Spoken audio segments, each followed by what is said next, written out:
بسم الله الرحمن الرحيم الحمد لله رب العالمين وأفضل الصلاة وتم التسليم على سيدنا محمد الصادق الوعد الأمين وعلى آله وأصحابه ومن تبعهم بإحسان ودعا بدعوتهم إلى يوم الدين. اللهم صل على محمد وعلى آل محمد كما صليت على إبراهيم وعلى آل إبراهيم إنك حميد مجيد. اللهم بارك على محمد وعلى آل محمد كما باركت على إبراهيم وعلى آل إبراهيم إنك حميد مجيد. رب اشرح لي صدري ويسر لي أمري واحلل عقدة من لساني يفقهوا قولي. سبحانك لا علم لنا إلا ما علمتنا إنك أنت العليم الحكيم. اللهم انفعنا بما علمتنا وعلمنا ما ينفعنا وزدنا علما وعملا يا رب العالمين. أما بعد, السلام عليكم ورحمة الله وبركاته. As always, we start by praising Allah subhanahu wa ta'ala who has gathered us here today to listen to the words of Allah and His Rasul sallallahu alayhi wa sallam. We ask Allah subhanahu wa ta'ala to bless this gathering and make it a means of our salvation in the hereafter, inshallah. So, we are on the fifth hadith of Al-Arba'in of Imam Nawawi rahimahullah ta'ala. And this fifth hadith is a very, very important hadith, and the scholars call it one of the greatest principles of Islam. One of the greatest principles of Islam. And that is to stay away from innovation. To stay away from bid'ah, from innovation in Islam. So I will recite the hadith in Arabic and then translate, and then inshallah we'll go into a commentary. عن أم المؤمنين أم عبد الله عائشة رضي الله عنها قالت قال رسول الله صلى الله عليه وسلم من أحدث في أمرنا هذا ما ليس منه فهو رد. رواه البخاري ومسلم. وفي رواية لمسلم من عمل عملا ليس عليه أمرنا فهو رد. So this hadith is narrated by al-Mu'mineen, the mother of the believers, Aisha radiyallahu anha, the wife of the Prophet sallallahu alayhi wasallam. She says that the Messenger of Allah sallallahu alayhi wasallam said that whosoever innovates in our matter, in this matter of ours, that is not from it, then it is rejected. Meaning whosoever makes something up or invents something new in this matter of ours, and the muhaddithin say that this matter is the deen of Allah subhanahu wa ta'ala.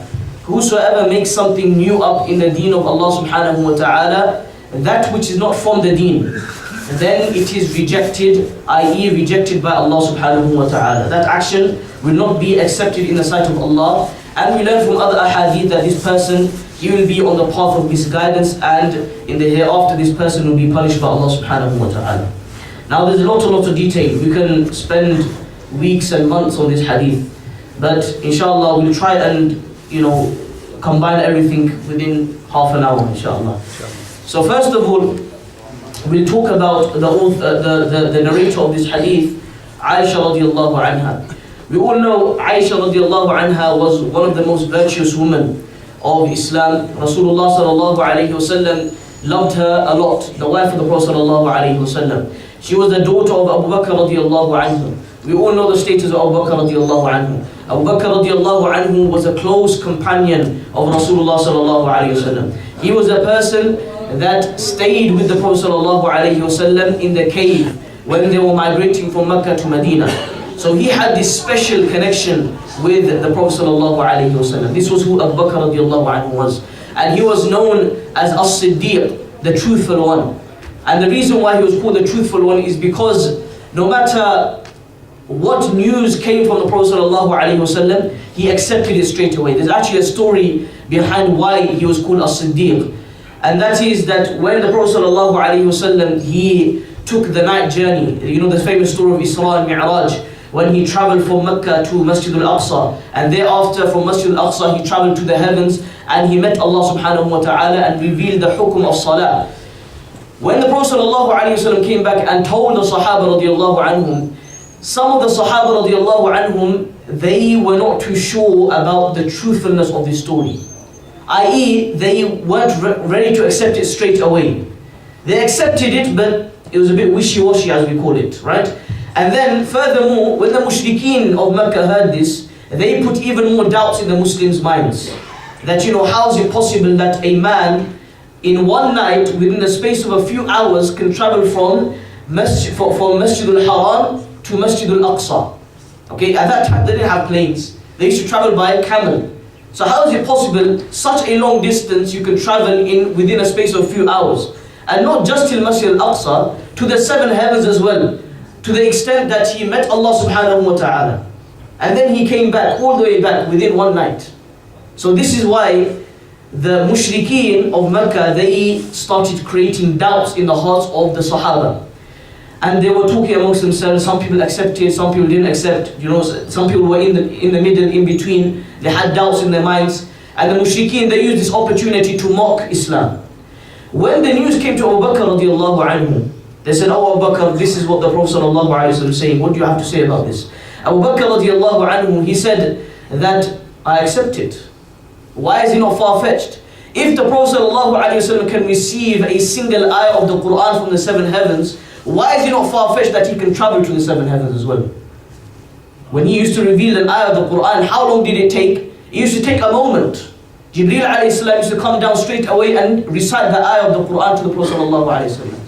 So why is it not far-fetched that he can travel to the seven heavens in one night? So Abu Bakr radiallahu anhu, he accepted the news of the Prophet ﷺ immediately. And from this point onwards, Rasulullah ﷺ, he said, "Oh Abu Bakr, you are as-Siddiq. You are the truthful one." Why? Because you affirmed what I said immediately. Right? This was Abu Bakr radiallahu anhu. And you know, the story of him accepting Islam, he accepted Islam without any hesitation. Right? He accepted Islam without any hesitation. So this is why the virtue of Abu Bakr radiallahu anhu was so great. So Aisha radiallahu anha was the daughter of Abu Bakr radiallahu anhu. Now regarding the virtue of Aisha radiallahu anha, it is narrated in Bukhari that whenever the Prophet sallallahu alaihi wasallam used to receive wahi, revelation from Allah subhanahu wa ta'ala, it was always in the house of Aisha radiallahu anha. He never used to receive revelation in any of the other wives' house, right? Any of the other houses of his wives, he never used to receive revelation. He only used to receive revelation when he was in the house of Aisha radiallahu anha. Furthermore, Jibreel alayhi salam on one occasion said to the Prophet sallallahu alayhi wasallam that, "Oh Rasulullah, send my salams to Aisha. Send my salams to Aisha." This is the status of Aisha radiallahu anha. Now, another virtue which just tops all of the virtues is the famous story of the slander of Aisha. The slander of Aisha. What is this slander? This slander is that when the Prophet ﷺ and the Muslims, they were coming back from the battle of Bani Mustaliq. Okay, this was a delegation that the Prophet ﷺ went on, and no fighting took place. They came back from the battle of Bani Mustaliq. On the way, they stopped for a short amount of time. Right? Now, before I go on to the actual story of the slander, when they were on this travel, Aisha radiallahu anha lost her necklace. She lost her necklace.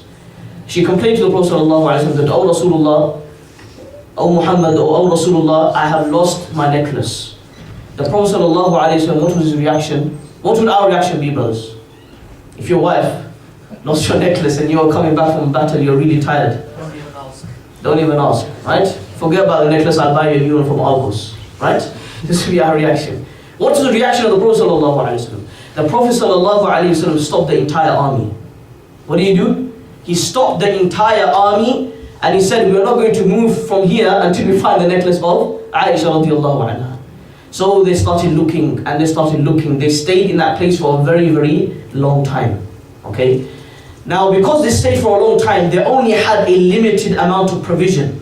They had a limited amount of food, a limited amount of water. Back in those days, there were no service stations where you could go and buy food and water and go to the toilet and freshen up. No. Back in those days, if you wanted to travel, you had to prepare before, well before, months in advance. Okay? So they were running out of water. They were running out of water until water came to an end.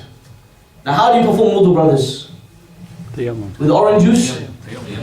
No. I'm saying, how normally do you perform wudu? That's tayammum. I'm talking about wudu. By water, right? Do you perform with orange juice or Coca-Cola? No. You perform with water, right? So they had no water. Now, at this incident, tayammum, there was no ruling for tayammum at this incident, right? So now the Sahaba radiallahu anhum, they were what we call hiran. They were, they were restless. They didn't know what to do. They were confused. So they asked, they complained first, before they asked the Prophet, they complained to Abu Bakr. That, oh Abu Bakr, because of your daughter, the entire army is here, we are tired, and now we run out of water, we can't even perform salah because we haven't got wudu. There's no such thing as tayammum back in those days, right? Until now. So then the Prophet, Abu Bakr radiallahu anhu went to Aisha radiallahu anha. And he gave a dirty look to Aisha radiallahu anha, his daughter, right? And he complained, and he said, because of you this was happened. Prophet was there as well. The Prophet ﷺ said, leave her alone. Leave her alone. Now at this incident, when they complained to the Prophet ﷺ that, oh Rasulullah, we have run out of water, how do we perform salah? This is when Allah subhanahu wa ta'ala revealed the ayat of tayammum. So who was the reason behind tayammum being revealed? Aisha radiallahu anha. If Aisha radiallahu anha did not lose her necklace, and if the entire army stopped there, if they didn't stop there, then the ayat of tayammum would not be revealed. It is because of Aisha radiallahu anha that the ayat of tayammum were revealed to Rasulullah sallallahu alayhi wasallam. And this is when they started performing tayammum. Right? When they ran out of water. Do you understand? Anyway, later on, they stopped for rest. Later on in the travel, they stopped for rest, and what happened was Aisha radiallahu anha, she went to the toilet. She went to answer the call of nature. And without her knowing, the army started to leave. Okay? The caravan started to leave that place. And she was in the toilet, right? She didn't know that the army was leaving. The army didn't know that Aisha radiallahu anha is still there. The army left. She came back, there was no one there. Now it was a habit of the Muslim armies at that time that there used to be one person right at the back, very, very far away from the army. He used to be right at the back. What was his job? His job was to check if anyone was left behind and if any items are left behind. Okay? So when this person came, he was a Sahabi, he was a companion. He saw that, there's a woman sitting there, she was covered up, Aisha radiallahu anha, and she was crying. She didn't know what to do. So she was waiting for someone to come, and then this person saw her, and he noticed that this was Aisha. So Aisha radiallahu anha, she saw this person and said, this was happened, I went to the toilet, I didn't know that the army left me behind, let's go. So they traveled together, okay, obviously preserving the rules of hijab as well. So they were traveling together. Aisha radiallahu anha, she was on the camel, and the Sahabi, he was walking, and until they got to Medina. When they reached their destination, Abdullah ibn Ubay ibn Salul, who was the Ra'sul Munafiqeen, he was the leader of the hypocrites. He saw this. Now, what did he say? He said that Aisha had an affair with this companion. The wife of the Prophet ﷺ had an affair with this companion. Na'udhu billah. Right? So the news started spreading. Obviously the Munafiqeen, this was a feast day for them, right? Munafiqeen, they look for any opportunities to cause a defect in Islam. So they started spreading this news amongst the Muslims until it reached the ears of the Prophet ﷺ. Even the Prophet ﷺ, he was confused. He didn't know what to do. He said, is this true or is it not true? He stayed silent on the issue. He consulted many of the Sahaba radiallahu anhum. Many of the Sahaba radiallahu anhum, they even gave him the advice that, oh Rasulullah, divorce Aisha. Allah has many other women in store for you. Aisha is just one woman. And Aisha radiallahu anha, when she heard of this news, she started crying. She went to the Prophet and he said, oh Rasulullah, what do you have to say about this news? Do you agree that I am, I'm free of this act? The Prophet didn't say anything. And this is what made Aisha radiallahu anha extremely upset. That even my husband, the messenger of Allah, he is not willing to accept me. He is not willing to, make me innocent. So everyone, the entire community of Medina, this was the news. That Aisha radiallahu anha, there is a news spreading that she had an affair with another man. This is the wife of the Prophet sallallahu alayhi wa sallam. Allahu Akbar. Right? So the news started spreading, Aisha radiallahu anha wasn't staying with the Prophet sallallahu alayhi wa sallam at this moment. Aisha radiallahu anha, she was living with Abu Bakr radiallahu anhu and her mother. Right? She was away with the Prophet sallallahu alayhi wa sallam. And the Prophet ﷺ obviously had a lot of love for Aisha radiallahu anha. She was very, very upset. He was very, very upset as well. He was confused. He didn't know what to do. until the verses came down from Allah subhanahu wa ta'ala in Surah An-Nur, where Allah subhanahu wa ta'ala, He declared that Aisha radiallahu anha is free from this allegation. Right? Now when the Prophet sallallahu alaihi wasallam received these verses, he was obviously extremely happy. He didn't want to divorce Aisha radiallahu anha. He went to Aisha radiallahu anha and said, "Oh Aisha, good news, abshiri, abshiri ya Aisha. You know, receive the glad tidings of Aisha. Allah has absolved you from this allegation. Allah has declared that you are innocent from this." So Aisha radiallahu anha, she was extremely happy. And the Prophet sallallahu alaihi wasallam was waiting that Aisha radiallahu anha would hug her. But Aisha radiallahu anha said that, "Oh Rasulullah, I'm not going to hug you. You are not the one who declared my innocence, it is Allah subhanahu wa ta'ala." Right? This is the status of Aisha. That Allah declared in the Quran that Aisha is free from sin. That Aisha is a chaste woman. This is a declaration from Allah subhanahu wa ta'ala. So this also shows, dear brothers, that this is the high virtue of Aisha radiallahu anha. In terms of hadith, we find that Aisha radiallahu anha, she narrated approximately 1,210 ahadith from the Prophet sallallahu alaihi wasallam. Being the close, obviously the wife of the Prophet sallallahu alaihi wasallam, she spent a lot of time with the Prophet sallallahu alaihi wasallam. She was young as well. And because of her being young, she had an inquisitive nature. She used to ask a lot of questions. And she never used to be shy. Any questions she used to ask the Prophet sallallahu alaihi wasallam. So we could talk about the virtue of Aisha radiallahu anha all day. She was an amazing woman. She was a faqihah. She was a great jurist. After the Prophet sallallahu alaihi wasallam passed away, she became a very, very great scholar. Many of the Sahaba radiallahu anhum used to come to Aisha radiallahu anha to learn Islam. Okay. Anyway, moving on. So she narrates this hadith. She's known as al-Mu'mineen. All of the wives of the Sahaba, by the way, are known as the mother of the believers. But normally when we say al-Mu'mineen, the first person that comes to your mind is Aisha radiallahu anha. So she narrates this hadith and she says that the Messenger of Allah sallallahu alayhi wa sallam said, "Man ahdatha fi amrina hadha ma laysa minhu fahuwa rad." Whosoever invents something in the deen of Allah, something which is not from the deen of Allah, then it is rejected. Right? Then it is rejected. It is repelled. It is not accepted in the sight of Allah. So like I mentioned, this hadith is the asl, the principle when it comes to the subject of bid'ah in Islam. The subject of innovation in Islam. Normally, people have a misconception that the main hadith with regards to bid'ah is the famous one where the Prophet ﷺ said, "Kullu bid'atin dalalah wa kullu dalalatin fin nar." Now, we need to make this clarification here, that this is not the main hadith with regards to bid'ah. This is the consequence of involving in bid'ah, right? The consequence, the punishment of involving in bid'ah is that a person who involves in bid'ah will eventually be misguided. And we all know that misguidance, the end result of misguidance is the hellfire. The main hadith with regards to bid'ah is this one, that whosoever newly invents something, creates something new that is not from the deen, then it is rejected by Allah subhanahu wa ta'ala. So bid'ah, dear brothers, is something which unfortunately many of the Muslims in this ummah have fallen into. And it is something which the Sahaba radiallahu anhum, they used to stay far, far away from bid'ah. They used to have so much fear. Any little thing that, we won't even call that a bid'ah, but because it might be bid'ah, they used to stay away from it. This was the attitude of the Sahaba radiallahu anhum, right? So it is something that we need to stay away from. Now the question comes, what is bid'ah? What is bid'ah? Now bid'ah, we have the lughawi meaning, the literal meaning of bid'ah, and the technical meaning of bid'ah.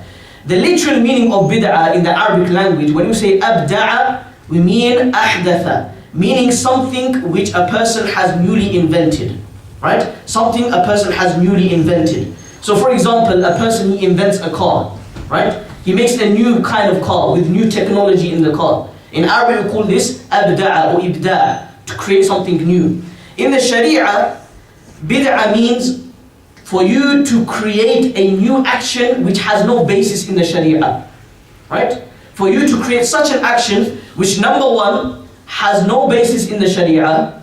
Number two, the Prophet ﷺ never ever did this before. And number three, you want to oppose the Sharia, right? There's three things to it. Number one, you are opposing the Sharia. Number two, it has no asl. There is no hadith talking about this action. There is no ayat of the Quran opposing this action. And the last one is that you are opposing the Sharia. And this is the most important thing. That it is a way or an action in which you are opposing the Sharia. Now, for example, a person, he says that every day I'm going to recite a portion of the Quran before I go to sleep. Can we call this a bid'ah? No. Why? Some people say yes, we can't call it a bid'ah. Why? Because the Prophet ﷺ, there's no narration which mentions that he recited this a particular verse of the Quran, right? There are narrations that he recited Surah Al-Mulk, Surah Al-Sajda, etc. before he went to sleep. But I'm talking about other than that, a normal portion of the Quran, right? We can't call it a bid'ah. Why? Because yes, it is something that the Prophet ﷺ didn't do. It is something which, there is no narration of the Prophet ﷺ reciting this particular verse before going to sleep, right? But does it oppose the Sharia? No. Why? Because reciting the Quran, is it something mahmud or madmoon? Is something praiseworthy or blameworthy? Reciting the Quran is something praiseworthy, right? So something which is praiseworthy, and you do it out of, it is habit, right? So for example, after Salah, you have a habit of, reciting a portion of the Quran. It is your habit that after every single Salah, you recite a portion of the Quran, right? We can't call this a bid'ah. Why? Because it is not opposing the Sharia, right? Now, one very, very important point, dear brothers. If we now call this sunnah, if we make this action a part of the Sharia, then it becomes a bid'ah. Listen to this very, very carefully, right? If I say now, I'm going to recite the first 4 verses of Surah Al-Baqarah after every single salah. Why are you doing it? Because I want reward. Are you doing it because there's a hadith? No. Does it become a bid'ah? No, it doesn't. As soon as you say that this is part of the Sharia, right? See, let's look at the hadith. It says, مَنْ أَحْدَثَ فِي أَمْرِنَا هَذَا مَا لَيْسَ مِنْهُ. Meaning you are adding something to the Sharia. You are adding something, you are making something sunnah. You are legalizing something, right? Then that action will become a bid'ah. So as soon as you say now, these 4 verses that I recite after every single salah, it is a sunnah of the Messenger of Allah. Does that become a bid'ah? Yes, it does. Why? Because you have included something in the Sharia which wasn't in the Sharia. Do you understand? So there's a very, very fine line between what is bid'ah and what is not bid'ah. Unfortunately, we have a very loose understanding, okay? We need to have a very accurate understanding of what bid'ah actually is. So, normal habits that we have, you have a portion of the day where you recite Quran. You have a habit that before you go to work, every single day you recite 2 sides of the Quran, right? 2 sides of the Quran you recite every single day. You have this habit. Can you call this a bid'ah? No, you can't. Why? Because it is not opposing the Sharia. As soon as you call this part of Islam, part of the Sharia, you call this a sunnah, then that becomes a bid'ah. Is that understood? And I'm saying this after a lot of reading. There's a lot of detail you can go into, and it's very, very detailed. We haven't got any time to go into that much detail, but inshallah we'll suffice with this. So this is the first point. So the subject of this hadith, it hits on 2 points. The first topic obviously is the topic of bid'ah. The second lesson we learn from this hadith, 2 lessons we learn. Number 1, the blameworthiness of bid'ah. Meaning we should stay away from bid'ah innovation as much as possible, right? Number 2, we learn from this hadith how complete Islam is. The completion of Islam. When Rasulullah sallallahu alaihi wasallam he's prohibiting innovation, he is saying to us that this deen that Allah has given you, it is a complete religion. There is no defect in this religion, nothing missing.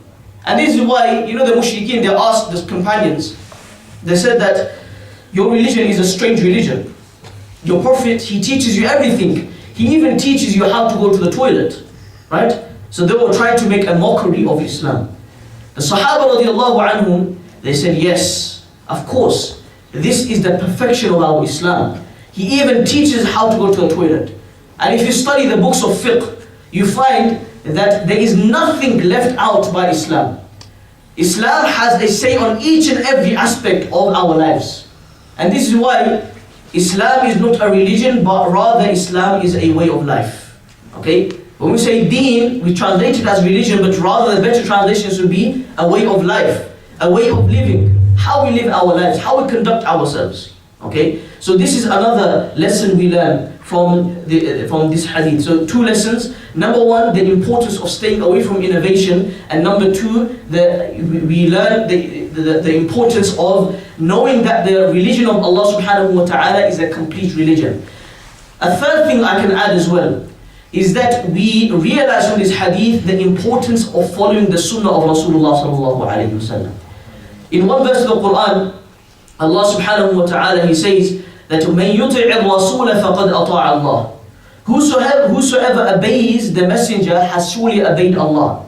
Right? In another verse of the Quran, Allah says, قُلْ إِن كُنْتُمْ تُحِبُّونَ اللَّهِ فَاتَّبِعُونِي يُحْبِبُكُمُ اللَّهِ. Allah says that if you want the love of Allah subhanahu wa ta'ala, then you need to obey the commands of the Prophet sallallahu alayhi wa sallam, and you need to follow his way. You need to follow the ways of the Prophet ﷺ in order to receive the love of Allah subhanahu wa ta'ala. Right? So we need to go from this majlis with a couple of intentions. Number 1, always realize the value of Islam. The value of Islam is that it is complete religion. You know, Allah subhanahu wa ta'ala, He says in Surah Al-Ma'idah that اليوم أكملت لكم دينكم وأتممت عليكم نعمتي ورضيت لكم الإسلام دينا. Allah subhanahu wa ta'ala says that today I have completed your religion. It's a declaration from Allah that this religion is complete. And according to some mufassirin, this is the last verse to be revealed.